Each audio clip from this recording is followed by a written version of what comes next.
kami dari kelompok 1 HLI dengan tema sampah di laut dengan anggota saya sendiri Nabila Zahra, Saya Misal Taniari. saya Nida Ramadana, Saya Zulfia. saya Wajasminan. Saya Irwan Faizal. Selamat menyaksikan. Dadah.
Pasal 207 Unclos 1982 mendefinisikan Land-Based Surface Pollution atau disingkat LBSP sebagai aktivitas-aktivitas manusia di darat yang menyebabkan pencemaran laut melalui sungai, pesisir, jalur pipa, dan struktur pembuangan.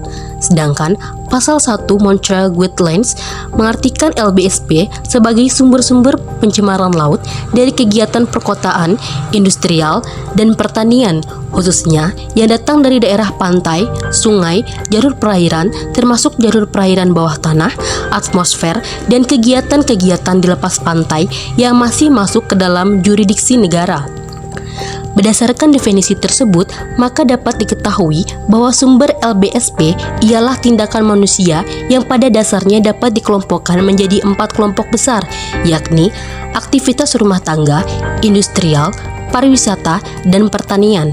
Melalui aktivitas manusia tersebut, banyak dihasilkan LBSP seperti sampah plastik, nutriens, pestisida, logam berat, sedimen, dan limbah radioaktif. Berdasarkan pasal 194 Unclos, tindakan-tindakan untuk mencegah, mengurangi, dan mengendalikan pencemaran lingkungan laut. Ayat 1, negara-negara harus mengambil segala tindakan yang perlu sesuai dengan konvensi, baik secara individual maupun secara bersama-sama menurut keperluan untuk mencegah, mengurangi, dan mengendalikan pencemaran lingkungan laut yang disebabkan oleh setiap sumber dengan menggunakan untuk keperluan ini cara-cara yang paling praktis yang ada pada mereka dan sesuai dengan kemampuan mereka, selagi negara-negara ini harus berusaha sungguh-sungguh untuk menyelesaikan kebijaksanaan mereka dalam hal ini. Ayat 2, negara-negara harus mengambil segala tindakan yang perlu untuk menjamin agar kegiatan-kegiatan yang berada di bawah yurisdiksi atau pengawasan mereka dilakukan dengan cara-cara sedemikian rupa supaya tindakan-tindakan tersebut tidak mengakibatkan kerusakan yang disebabkan oleh pencemaran kepada negara-negara lain dan lingkungannya, dan agar pencemaran yang timbul dari tindakan-tindakan dan kegiatan di bawah yurisdiksi atau pengawasan tidak menyebar melampaui daerah-daerah yang ada di bawah pelaksanaan hak-hak kedaulatan mereka sesuai dengan konvensi. Pasal 208 Unclos, pencemaran yang berasal dari kegiatan-kegiatan dan laut yang tunduk pada yurisdiksi nasional. Ayat 1, negara-negara pantai harus menetapkan peraturan perundang-undangan untuk mencegah, mengurangi, dan mengendalikan pencemaran lingkungan laut yang timbul dari atau berkaitan dengan kegiatan-kegiatan dasar di bawah yurisdiksinya atau dari pulau-pulau buatan, instalasi-instalasi, dan bangunan-bangunan di bawah yurisdiksinya sesuai dengan pasal 60 dan 80. Ayat 2, negara-negara harus mengambil tindakan-tindakan lain yang mungkin diperlukan untuk mencegah, mengurangi, dan mengendalikan pencemaran termaksud.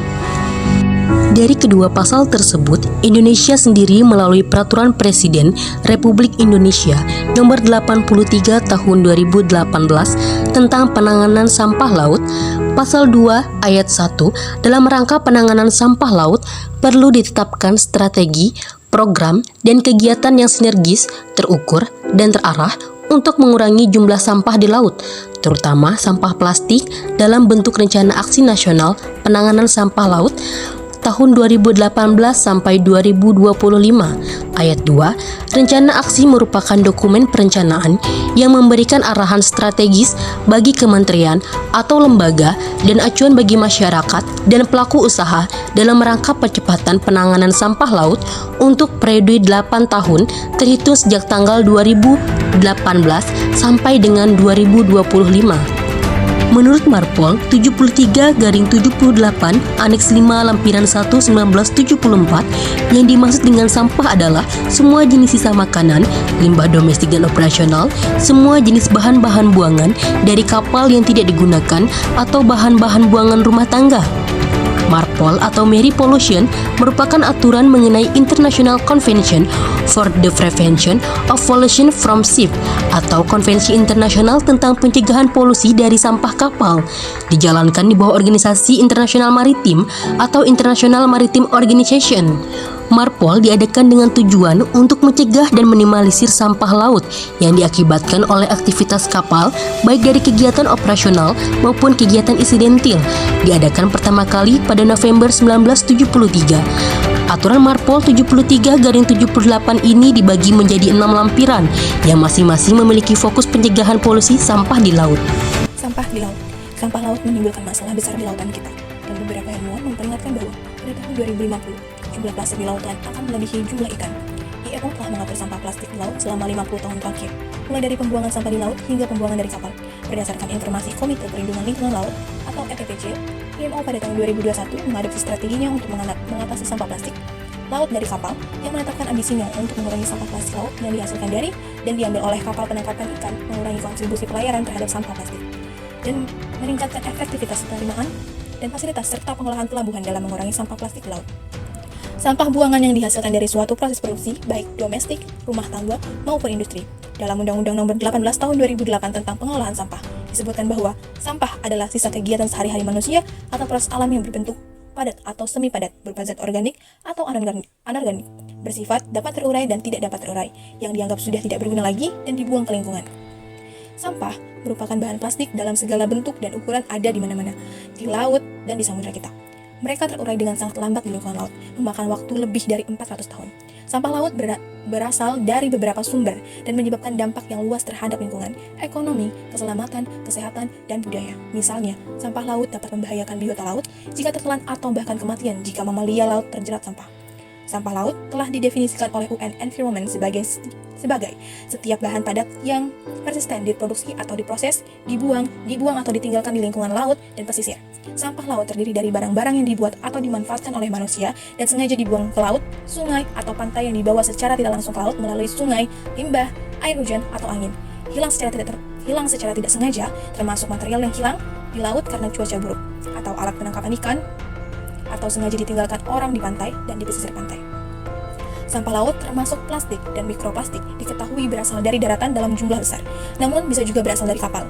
Puing-puing telah diamati di wilayah pesisir, di perairan yang jauh dari sumber polusi antropogenik, di perairan permukaan, di kolom air perairan dalam dan sedimen laut, dan dari ekuator hingga kutub termasuk yang terperangkap di es batu laut. Lingkungan PBB memperkirakan 15% sampah laut mengapung di permukaan laut, 15% lagi tertinggal di kolom air, dan 70% berada di dasar laut. Menurut penelitian lain, 5,25 juta partikel plastik dengan berat total 268.940 ton saat ini mengambang di lautan dunia. Berdasarkan laporan United Nations Environment Program didirikan pada tahun 1972 atau UNEP pada tahun 2018, polusi plastik merupakan tantangan besar di zaman kita, di mana plastik sekali pakai adalah penyumbang terbesar setiap tahunnya. Jutaan kantong plastik berakhir di lingkungan sehingga mencemari tanah, badan air, sungai, dan lautan. Masalah apa yang ditimbulkan oleh sampah di laut? Selain permasalahan lingkungan dan kesehatan yang disebabkan oleh sampah laut, sampah dan plastik yang mengapung juga menimbulkan masalah yang mahal dan berbahaya bagi pelayaran, karena dapat membahayakan navigasi dan terjerat pada baling-baling. Dan kemudian, masalah lain yang memerlukan tindakan perbaikan segera adalah penumpukan plastik secara besar-besaran. Tidak hanya di wilayah pesisir, tetapi juga di laut dalam. Sampah ini berbahaya bagi kehidupan laut. Makhluk laut dapat terperangkap dalam wadah atau tercekik oleh jaring atau tali, dan mikroplastik juga dapat masuk ke rantai makanan karena tidak dapat dicerna jika tertelan.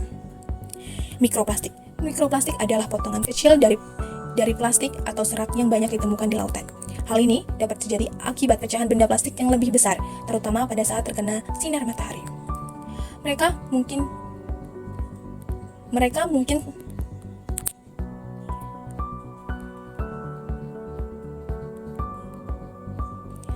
mungkin sengaja diproduksi untuk aplikasi industri atau rumah tangga. Salah satu contohnya adalah pada pembersih wajah dan leluhur. Diperkirakan satu kali hujan dapat mengakibatkan 100.000 partikel plastik masuk ke laut. Mikroplastik ditemukan tersebar di seluruh lautan dunia, di garis pantai, di permukaan air, dan sedimen dasar laut. Dari Arktik hingga Antartika, mereka mungkin terakumulasi di lokasi terpencil seperti pusaran tengah laut, serta dekat dengan pusat populasi dan jalur pelayaran. Ikan dan kerang menelan mikroplastik dan ditemukan pada berbagai jenis ikan dan kerang komersial di gerai retail. Penelitian lebih lanjut diperlukan untuk menentukan bagaimana dan apakah mikroplastik menimbulkan risiko terhadap keamanan pangan dan potensi ketahanan pangan. Kabar baiknya adalah beberapa negara telah mengumumkan rencana untuk melarang microbeads dalam produk pembersih dan kosmetik seperti leluhur pengelupas kulit wajah dan tubuh. Dan sejumlah perusahaan kosmetik telah membuat komitmen sukarela untuk menghapuskannya secara bertahap pada tahun 2020. Mikroplastik telah menjadi perhatian kelompok pakar gabungan tentang aspek ilmiah perlindungan lingkungan laut dan disebut Group of Expert on the Scientific Aspect of Marine Environment Protection, yang merupakan badan penasihat PBB di mana IMO telah menjalankan fungsi sekretariatnya. Kelompok kerja GESEMP untuk mikroplastik telah menghasilkan 2 laporan. Laporan mikroplastik kedua yang diterbitkan pada bulan Januari 2017 menyelidiki sumber dan nasib serta potensi dampak ekologis mikroplastik dan memberikan rekomendasi untuk penelitian lebih lanjut.